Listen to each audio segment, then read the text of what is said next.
నమస్తే. Welcome to rainbow sky events and media.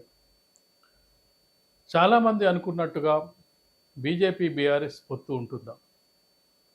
మన మన అభిప్రాయం ప్రకారం ఒక విశ్లేషణను మనం ఒకవేళ చూసుకున్నట్టయితే బీఆర్ఎస్, బీజేపీ పొత్తు ఉండే అవకాశం తెలంగాణలో ఉండదు. దీనికి కారణాన్ని మనం ఒకసారి విశ్లేషించినట్టయితే మన ఒక పార్టీ తరపున వకాల్తా పుచ్చుకోవడం, లేదంటే బీఆర్ఎస్‌నో, బీజేపీనో మోయడం అనే పరిస్థితి కాదు. కానీ ఇక్కడ చూసుకున్నట్టయితే ఒక రాజకీయాల్ని మనం గమనించినట్టయితే బీజేపీకి ఎప్పుడు కూడా ప్రాంతీయ పార్టీలు ఉన్న చోట బీజేపీ సక్సెస్ రేట్ చాలా తక్కువగా ఉంటున్న సందర్భాన్ని మనం చూడొచ్చు. కాంగ్రెస్‌ని ఓడించడం బీజేపీకి చాలా ఈజీగా కనిపిస్తుంది. దేశంలో మనం చాలా రాష్ట్రాల్లో చూసుకున్నట్టయితే స్ట్రెయిట్ ఫైట్‌లో కాంగ్రెస్, బీజేపీకి పోటీ ఉన్న చోట చాలా చోట్ల ఆధిక్యత కనపరుస్తుంది బీజేపీ. అదే ప్రాంతీయ పార్టీలు ఉన్న చోట్ల ముఖ్యంగా తమిళనాడు లాంటి చోట్ల, అదే ఆంధ్రప్రదేశ్ లాంటి చోట్ల, అలాగే తెలంగాణ లాంటి చోట్ల, కేరళ లాంటి చోట్ల ఈ రాష్ట్రాల్లో బీజేపీ తన సక్సెస్‌ను ఎక్కువ చూపించలేకపోతుంది. ఇలాంటి పరిస్థితుల్లో బీజేపీకి, బీఆర్ఎస్‌కి పొత్తు ఉంటుంది అనేది చాలా ఊహాగానాలు వెలువడుతున్న సందర్భంలో మన విశ్లేషణ ప్రకారం బీజేపీకి, బీఆర్ఎస్‌కి పొత్తు ఉండే అవకాశాలు అసలే ఉండవని మనం చెప్పడానికి చాలా అంశాలను ఇక్కడ పరిగణలోకి తీసుకోవడానికి మనం కొన్ని ఉదాహరణలు చెప్పొచ్చు. ముఖ్యంగా చూసుకున్నట్లయితే ఇప్పుడు జరుగుతున్న ఎన్నికలు లోక్సభకు సంబంధించిన ఎన్నికలు.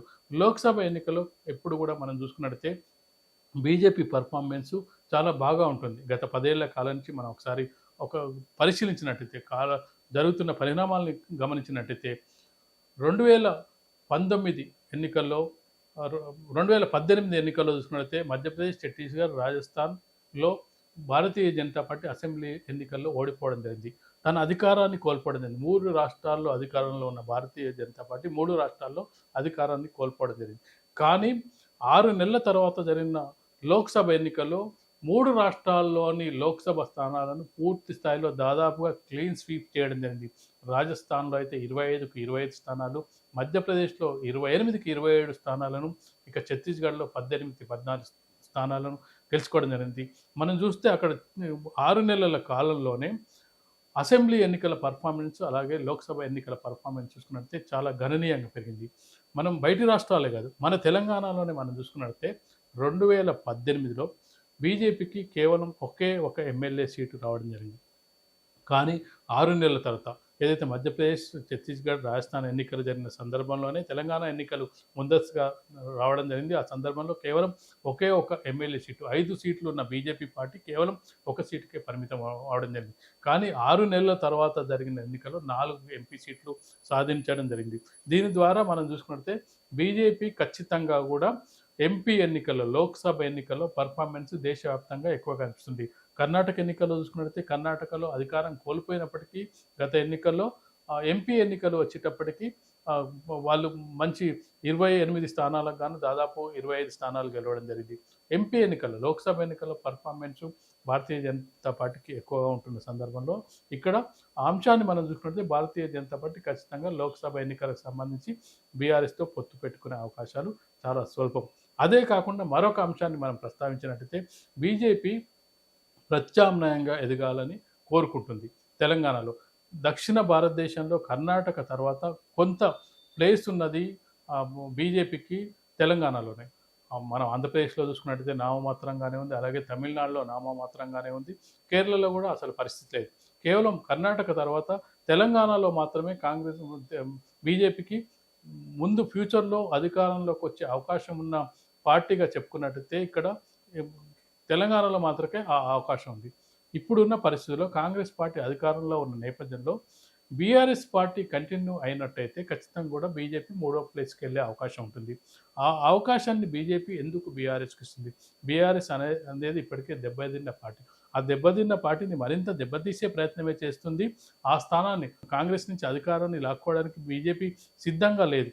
దానికి కారణం ముందుగా ఎవరైతే రెండో స్థానంలో ఉన్నారో, రెండో స్థానంలో ఉన్న బీఆర్ఎస్‌ని తొలగించుకున్నట్టయితే రెండో స్థానానికి చేరుకోవడం ద్వారా రెండో స్థానం నుంచి మొదటి స్థానానికి చేరుకోవడం చాలా ఈజీ అనేది మనం 10 ఏళ్ల కాలం నుంచి కూడా బీజేపీ చరిత్రను చూసుకున్నట్టయితే ముందుగా వాళ్ళ టార్గెట్ రెండో స్థానం. రెండో స్థానం నుంచి మొదటి స్థానానికి రావడం అనేది వాళ్ళ టార్గెట్. ఆ టార్గెట్‌లో భాగంగా చూసుకున్నట్టయితే ఖచ్చితంగా కూడా ఇక్కడ బీఆర్ఎస్ అనేది లేకుండా చేసినట్టయితేనే ఇక్కడ బీజేపీకి అవకాశాలుంటాయి. ప్రతిపక్ష స్థానాన్ని వచ్చే ఎన్నికల్లో ఒకవేళ మరీ తిరిగి కాంగ్రెస్ పార్టీ అధికారంలోకి వచ్చినట్టయితే కనీసం మేము ప్రతిపక్ష హోదానైనా సాధించాలి. ప్రతిపక్ష హోదా సాధించాలంటే బీఆర్ఎస్ పార్టీ ఉండకూడదు. ఇలాంటి సందర్భంలో బీఆర్ఎస్ పార్టీతో పొత్తు పెట్టుకొని ఆ పార్టీకి ప్రాణం పోసే ప్రయత్నం చేయదు. ఎందుకంటే మనం ఆంధ్రప్రదేశ్‌లో చూస్తున్నాం. ఆంధ్రప్రదేశ్‌లో చంద్రబాబు నాయుడు చాలా బలమైన నాయకుడు. చంద్రబాబు నాయుడు చాలా కాలం నుంచి బీజేపీతో పొత్తుతో ప్రయత్నిస్తున్నప్పటికీ బీజేపీతో పొత్తును యాక్సెప్ట్ చేయట్లేదు. దానికి కారణం అక్కడ ఈసారి చంద్రబాబు నాయుడు ఎన్నికల్లో చివరి ఎన్నికలు కాబోతున్నాయి. వయసు రీత్యా మరొకసారి పోటీ చేసే అవకాశాలు చాలా స్వల్పంగా కనిపిస్తున్నాయి. ఈసారి కనుక చంద్రబాబు నాయుడు ఓటమి చెందినట్టయితే ఆ స్పేస్‌ను మేమే ఆక్రమించుకోవచ్చనేది ఒక దీర్ఘకాలిక వ్యూహంతో పనిచేస్తున్న భారతీయ జనతా పార్టీ ఇక్కడ తెలంగాణలో వచ్చిన అవకాశాన్ని ఏ విధంగా వాళ్ళు దూరం చేసుకుంటున్నారు. ఇవన్నిటిని మనం దృష్టిలో పెట్టుకొని ఖచ్చితంగా బీజేపీకి, బీఆర్ఎస్‌కు పొత్తు ఉండే అవకాశాలు చాలా స్వల్పంగా ఉన్నాయని చెప్పొచ్చు. మనం చాలా రాష్ట్రాల్లో పరిశీలించినట్టయితే ప్రాంతీయ పార్టీలను దెబ్బతీసే ప్రయత్నం చాలా కాలంగా బీజేపీ చేస్తున్న సందర్భాన్ని మనం చూడొచ్చు.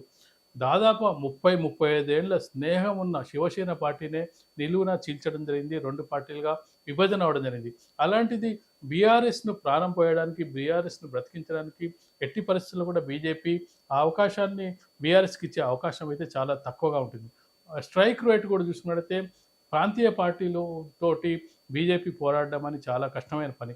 దానికి కారణాలు మనం చూసుకున్నట్లయితే ప్రాంతీయ పార్టీలకు వాళ్ళ మేనిఫెస్టో వేరు ఉంటుంది. వాళ్ళు ప్రాంతీయ అవసరాల దృష్టిలో పెట్టుకొని వాళ్ళ మేనిఫెస్టోలో చేరుస్తూ ఉంటారు. దానికి సంబంధించి అసెంబ్లీ ఎన్నికలకు సంబంధించి చూసుకున్నట్లయితే ప్రాంతీయ పార్టీల ఆకాంక్షలకు అనుగుణంగానే ఓటర్లు కూడా తీర్పు ఇస్తుంటారు. ఆ తీర్పుకు అనుగుణంగానే పార్టీలు గెలుస్తుంటాయి. లోకల్ బాడీ ఎలక్షన్స్‌లో ఒకలాగా, అసెంబ్లీ ఎన్నికల్లో ఒకలాగా, అలాగే చూస్తే లోక్సభ ఎన్నికల్లో ఒకలాగే రిజల్ట్స్ రావడానికి దానికి ప్రధాన కారణం అసెంబ్లీ ఎన్నికలు వచ్చినప్పుడు ఇక్కడ ముఖ్యమంత్రి ఎవరు, ముఖ్యమంత్రి ఉండాలా, దిగిపోవాలా అనే అంశంపై ఎన్నికలు జరుగుతాయి. మోడీ ఎంత ప్రచారం చేసినా, అమిత్ షా ఎంత ప్రచారం చేసినా, రాహుల్ గాంధీ ఎంత ప్రచారం చేసినా ఇక్కడ జరిగే లోకల్‌కి సంబంధించిన అంశాలని పరిగణలోకి తీసుకుంటారు.